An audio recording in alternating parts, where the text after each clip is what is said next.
Hello friends, मैं Praveen Chauhan are के coaching classes में आप सभी का स्वागत करता हूं। तो आज हम पढ़ेंगे सरकम सर्कल यानी कि बाह्य वृत्त के बारे में। ठीक है, बाह्य वृत्त क्या होता है? बाह्य वृत्त समझने से पहले आपको एक चीज़ समझनी होगी। वो क्या होता है कि मान लीजिए ये कोई लाइन है और इससे आधी से ज़्यादा चाप खोल के हम ऐसे कोई चाप मारते हैं और इस साइड से प्रकार खोल के चाप मारते हैं। तो अगर हम इन दोनों को मिला देते हैं तो ये हमेशा इस लाइन को आधे आधे भागों में बांटती है और ये हमेशा कितने डिग्री का होता है? 90 डिग्री का होता है। तो इसे हम क्या बोलते हैं? Perpendicular bisector. ठीक है भाई, परपेंडिकुलर बाइसेक्टर जैसा ये नाम से ही आप समझ पा रहे हो, यानी कि जो परपेंडिकुलर भी है और उसके दो आधे आधे भागों में बांटता है। अभी समझते हैं कि ट्रायंगल में इसका क्या रोल है। ठीक है भाई, मान लीजिए ये हमारे पास कोई ट्रायंगल है और ए बी सी इन तीनों का परपेंडिकुलर बाइसेक्टर, इन तीनों का परपेंडिकुलर बाइसेक्टर। ठीक है भाई, अगर इन तीनों का परपेंडिकुलर बाइसेक्टर जहां मिलता है, ठीक है, अगर इन तीनों का परपेंडिकुलर बाइसेक्टर जहां मिलता है उस पॉइंट पर प्रकार रख के अगर हम इसके बाहर बाहर एक सर्कल खींचे, कि बाहर बाहर एक सर्कल अगर हम खींचते हैं तो इस पॉइंट को हम क्या कहते हैं भाई? इस पॉइंट को हम कहते हैं सरकम सेंटर, यानी कि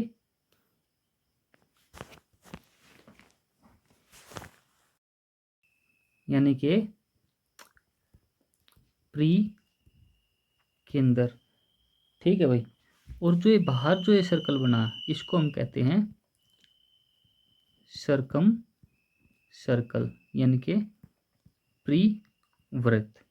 ठीक है भाई, और जो ये जो पॉइंट होता है इसको हम कहते हैं सरकम सेंटर, यानी कि प्री केंद्र। ठीक है भाई, तीनों चीज़ों को आप समझ पाए हो। और जो सरकम, और अब देखिए, ठीक है भाई, ये बात होगी हमारी सिंपल सी। अब एक बात को चीज़ को समझने की कोशिश कीजिए। इसके बाद ये सर्कल हमने बना दिया, ये वो पॉइंट था जिसको हम नोट करते हैं सरकम सर्कल। ठीक है, अब देखो, अगर मैं इनको ऐसे मिला दूं, ठीक है, अगर इसको मिला दूं, एक बात समझिए, अगर ये बिंदु था, इसको अगर मैं किसी भी पॉइंट से इसको मिलाता हूं तो ये क्या होती है? ये होती है रेडियस, यानी कि त्रिज्या। ठीक है भाई, ये क्या होती है? त्रिज्या। तो ये क्या होगी?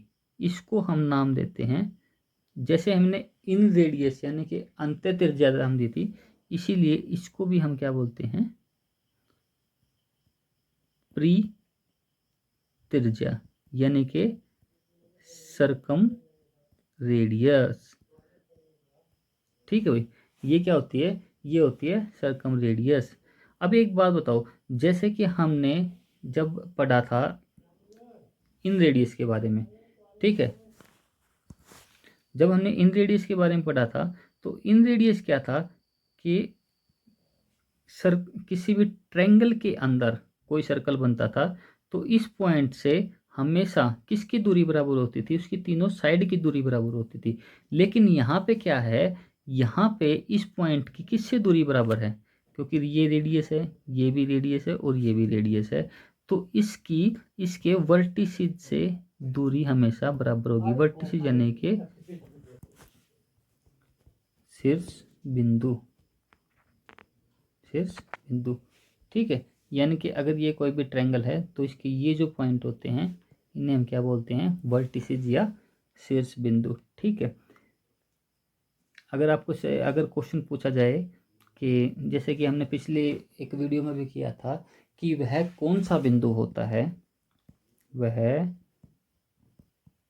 कौन सा बिंदु होता है जो शीर्ष से समान दूरी पर होता है। ठीक है, तो इसका आंसर क्या होगा भाई हमारा? इसका आंसर जो रहता है ये, यानी कि प्री केंद्र या सरकम सेंटर। ठीक है भाई, आशा करता हूँ कि ये चीज़ समझ पाएंगे। हमेशा हमेशा ये चीज़ आपसे पूछी जाती है। अब हम सीखेंगे कि अलग अलग ट्रायंगल में सरकम सेंटर कहाँ बनता है। हमारा जो इन सेंटर था, यानी कि अंत जो केंद्र था, वो हमेशा चाहे कौन सी भी ट्रायंगल हो वो हमेशा अंदर ही बनता था। लेकिन बाकी जो सेंटर होते हैं हमारे, जैसे कि सरकम सेंटर है, वो अलग अलग ट्रायंगल में अलग अलग जगह बनता। तो सबसे पहले हम बात करते हैं एक्यूट एंगल ट्रायंगल की। ठीक है, आई होप कि आप समझ पाएंगे एक्यूट एंगल ट्रायंगल क्या होती है, जिसमें हर एंगल 90 डिग्री से छोटा होता है। तो एक्यूट एंगल ट्रायंगल में हमेशा, एक्यूट एंगल ट्रायंगल में हमेशा त्रिभुज के अंदर होगा। ठीक है, दूसरा हम पढ़ते हैं right angle triangle. Right angle triangle कौन सी होती है? जिसमें एक एंगल 90 डिग्री का होता है भाई। ठीक है, जब राइट एंगल ट्रायंगल, ये समझिए, ये सबसे इम्पोर्टेंट है क्योंकि इसके ऊपर हमेशा क्वेश्चन पूछे जाते हैं भाई। अब देखिए, ये ए, ये बी, ये सी, ये 90 डिग्री, और इसके बार बार हमने क्या बनाया है भाई? सरकम सर्कल, यानी कि बाह्य वृत्त। तो राइट एंगल ट्रायंगल में, राइट एंगल ट्रायंगल में जो बाह्य केंद्र होगा, यानी कि सरकम, ठीक है, यानी कि सरकम सेंटर जो होगा वो कहाँ होगा? हमेशा जो हाइपोटेन्यूस, यानी कि जो कर्ण है, उसका मध्य बिंदु होगा भाई, मध्य बिंदु होगा। ठीक है, मेरी बात को समझने की कोशिश कीजिए कि जब भी कोई जब भी कोई राइट एंगल ट्रायंगल के बाहर वृत्त खींचा जाता है, तो उसका जो सरकम सेंटर होता है वो हमेशा कर्ण का मध्य बिंदु होता है। यानी कि ये भी आर, ये भी आर, अगर हम इसको इससे मिलाएंगे तो ये भी आर ही होगी। एक छोटे से एग्जाम्पल से मैं आपको समझाता हूँ कि कोई ट्रायंगल है जिसकी 3 भुजाएं हैं, 3, 4 और 5। कोई राइट एंगल ट्रायंगल है और उसके बाहर एक प्रीवर्त खींचा जाता है, प्रीवर्त खींचा जाता है, बनाया जाता है। तो कहेगा कि इसका सरकम सेंटर बताइए, इसका सरकम सेंटर बताइए। तो आप एक बात बताइए भाई, अगर 3, 4, 5 है तो इसमें हाइपोटेन्यूस जो कर्ण होगा वो कितना होगा? 5 होगा। ठीक है, तो 5 का आधा कितना हो जाएगा भाई? 2.5। यानी कि अगर ये आपसे पूछेगा कि आर कितना होगा, तो आर हमेशा कितना होगा? 2.5 होगा। मैं उम्मीद करता हूँ कि ये चीज़ आप समझ पाएंगे। बहुत ईजी है, ज़्यादा दिक्कत नहीं है, और हमेशा इसके ऊपर क्वेश्चन पूछा ही पूछा जाता है आपसे। तो इस चीज़ को रट लीजिए कि किसी भी राइट एंगल ट्रायंगल के बाहर अगर कोई वृत्त खींचा जाता है तो उसके कर्ण का जो मध्य बिंदु होगा वो उसका सरकम सेंटर होगा। ठीक है भाई, चलो आगे बढ़ते हैं हम। अब इसी चीज़ को थोड़ा सा उल्टा घुमा के भी हमसे पूछा जाता है कि मान लो कोई अर्धवृत्त है। ठीक है, अर्धवृत्त है और ये इसका डायमीटर दिया गया है और इसका सेंटर कितना है? ये ओ है। ठीक है, तो ये रेडियस और ये भी रेडियस है। ठीक है, और मान लो ये भी कोई ट्रायंगल बनाई गई है, ये देखिए, ये ट्रायंगल बनाई गई है, तो ये भी क्या हो जाएगी? रेडियस हो जाएगी। तो इसी को जब हम उल्टा करके देखेंगे तो ये बिल्कुल सेम ऐसी कैसी बन रही है भाई? देखो, ये सेम ऐसी कैसी बन रही है, ये आर है, ये आर है और ये आर है। तो तीनों को जब हम, तीनों रेडियस होंगी, तो हमेशा ये जो एंगल होगा ये 90 डिग्री का होगा। ठीक है, एक बात को समझिए कि अर्धवर्त में, अर्धवर्त में डायमीटर द्वारा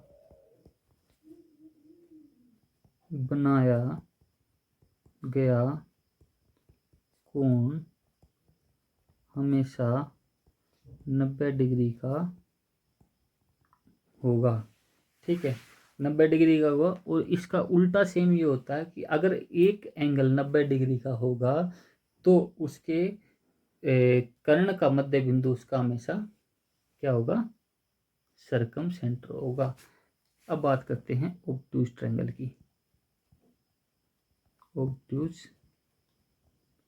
ट्रायंगल, ओब्ट्यूज ट्रायंगल क्या होती है, जिसमें एक एंगल हमेशा 90 डिग्री से बड़ा होता है, उसे हम क्या बोलते हैं, ओब्ट्यूज ट्रायंगल। मैं एक बार आपको थोड़ा सा कोशिश करता हूँ बनाने की। ये देखिए, मान लो ये था, ये हमारी ओब्ट्यूज ट्रायंगल बन गई, मान लीजिए।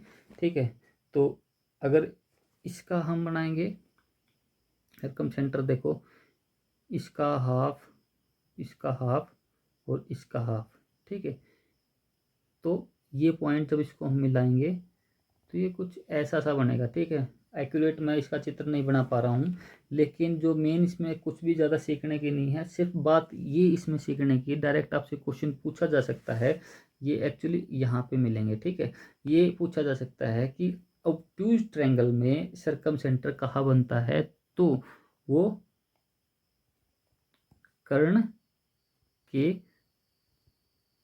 दूसरी साइड बनेगा हमेशा। यानी कि ये अगर हमारा कर्ण है, कर्ण नहीं, सॉरी कर्ण में थोड़ा सा गलत बोल गया, कर्ण नहीं होगा, जो बड़ी साइड है उसके दूसरी साइड, एक साइड तो छोटी छोटी साइड होंगी और दूसरी जो साइड है उस साइड पे इसका हमेशा सर्कम सेंटर बनेगा। ठीक है भाई, ये बात आप समझ लीजिए। ठीक है, तो मैंने आपको छोटी छोटी जो चीज़ें बताई जो इसके बारे में। अब जो मेन चीज़ है वो है इक्विलैटरल ट्रायंगल। ठीक है, इक्विलैटरल ट्रायंगल में हम इसको कैसे निकालेंगे। ठीक है, इक्विलैटरल ट्रायंगल को समझिए। इक्विलैटरल ट्रायंगल यानी कि समबाहु त्रिभुज। ठीक है, समबाहु त्रिभुज जिसमें तीनों साइड बराबर होती हैं, ए बी सी। ठीक है, ए बी सी। अब हमने इन सेंटर का जो फॉर्मूला पढ़ा था वो था ए अपॉन में एस, ए अपॉन में एस। सेम इसी तरीके से जो सर्कम रेडियस का जो फॉर्मूला होता है वो होता है ए बी सी अपॉन में 4a, A B C upon में 4a। तो ठीक है, ए बी सी यानी कि ये और ये, तो इसको निकालने की हम ट्राई करते हैं। तो ए कितना है इसमें, ए इंटू में ए, क्योंकि तीनों एक ही हैं। 4, एरिया कितना होता है, √3/4 इंटू में ए स्क्वेयर। ठीक है, 4 से 4 कट गया, 2a से 2 कट गया, तो ए अपॉन में √3। यानी कि अगर हमें कोई भी इक्विलेटरल ट्रायंगल अगर मान ले हमें दी जाए, सेम अगर एक से क्वेश्चन पूछा था कि find the circum radius of equilateral triangle whose side is 10 centimetre. अगर हिंदी में बताऊं कि यानी कि किसी भी इक्विलेटरल यानी कि समबाहु त्रिभुज का सर्कम रेडियस यानी कि प्री के अंदर निकालिए जिसकी की साइड 10 सेंटीमीटर। तो हमें पता है भाई कि मान लो ये कोई रेडियस है तो इसकी 10 10 10 है, तो इसका फॉर्मूला क्या होता है कि आर का सीधा फॉर्मूला होता है ए अपॉन में √3 यानी कि 10 अपॉन में √3। अब हमने दोनों तरीके से जो निकाल लिया है, यानी कि आर हमारा इतना होता है, देखो को भी थोड़ी सी प्रॉब्लम आ गई टेक्निकल। ठीक है, ये आर था यानी कि सर्कम रेडियस। सर्कम रेडियस हमारा क्या होता है, ए अपॉन में √3, और इन रेडियस क्या होता है, ए अपॉन में 2√3। तो दोनों के बीच में अगर हम रिलेशन निकालें यानी कि आर अपॉन में आर, दोनों को एक दूसरे से डिवाइड करें तो क्या आएगा भाई, देखो ये √3 डिवाइड में सब कट जाएंगे, यानी कि इनका जो रेशियो आता है वो 2:1 आएगा किसके केस में, इक्विलेटरल ट्रायंगल के केस में। ठीक है भाई, इक्विलेटरल ट्रायंगल की। अब इस क्वेश्चन को डायरेक्ट देखिए कि सर्कम रेडियस और इन रेडियस, सर्कम रेडियस और इन रेडियस का जो रेशियो होता है वो कितना होता है, वो होता है 2:1। अगर हमसे डायरेक्ट क्वेश्चन पूछा जाए कि किसी भी इक्विलेटरल ट्रायंगल की सर्कम रेडियस अगर 10 है तो इन रेडियस कितनी हो जाएगी, तो सीधी कितनी हो जाएगी, 5 हो जाएगी। ठीक है, अब आगे थोड़ा सा और देखिए, इसके बारे में एक दो चीज़ें और पढ़ते हैं कि ये कोई ट्रायंगल है, ठीक है, ABC, और यहाँ पे O इसका क्या है भाई, सर्कम रेडियस दे रखा, सर्कम सर्कल दे रखा है, circumcentre, sorry, circumcentre दे रखा है। ठीक है,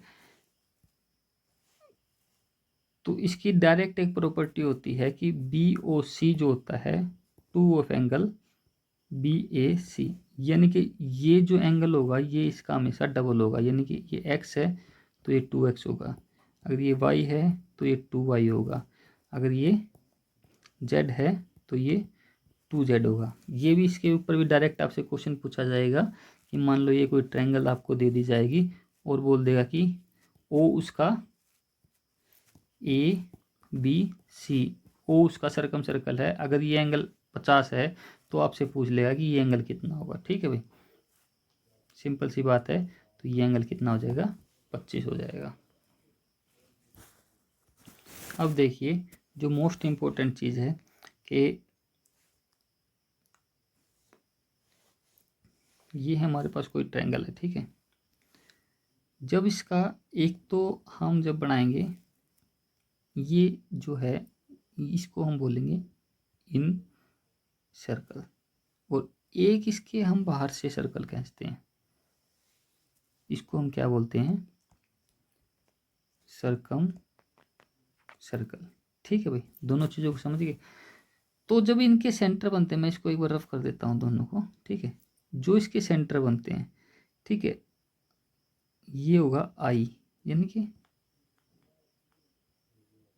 ये आई है,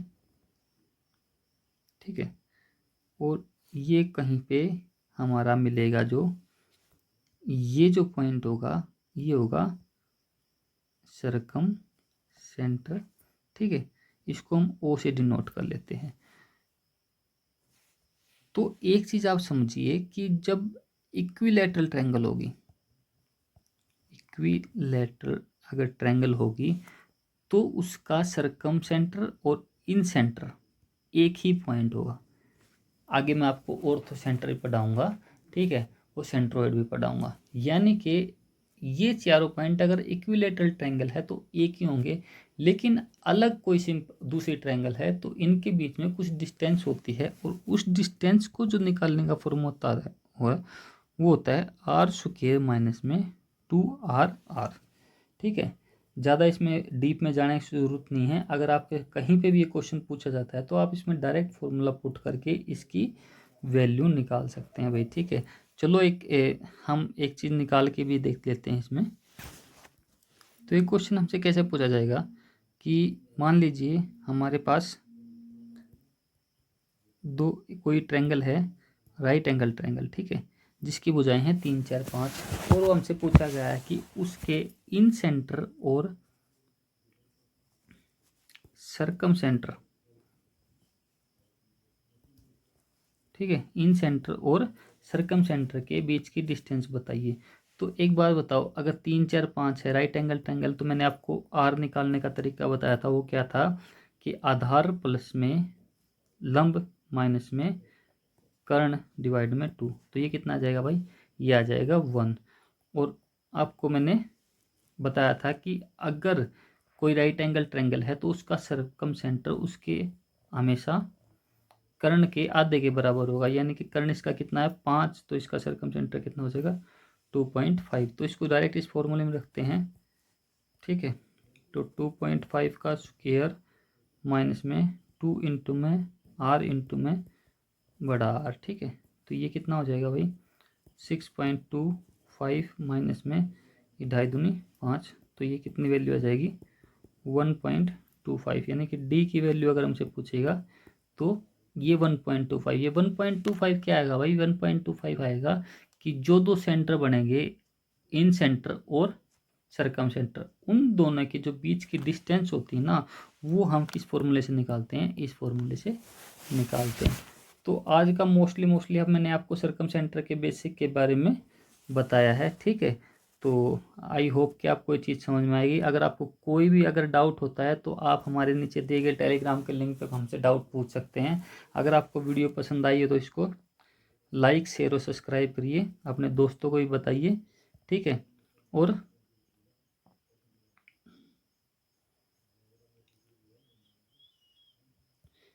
ठीक है भाई, अपने दोस्तों को बताइए, और हम भी आप इतनी रात को आपके लिए मेहनत कर रहे हैं तो थोड़ा सा हमें सपोर्ट कीजिए और अपने दोस्तों को इसके बारे में बताइए। अगर आपको कोई भी ऐसा लगता है कि हम इस चीज़ में और इम्प्रूवमेंट कर सकते हैं तो आप इसको प्लीज़ प्लीज़ प्लीज़ आप इसमें आप हमें बताइए, और इसके बारे में हम आगे और भी मेहनत करेंगे और आपके लिए और भी अच्छा कंटेंट लेके आएंगे। ओके दोस्तों, गुड बाय, अपना ख्याल रखिए, बाय बाय, टेक केयर।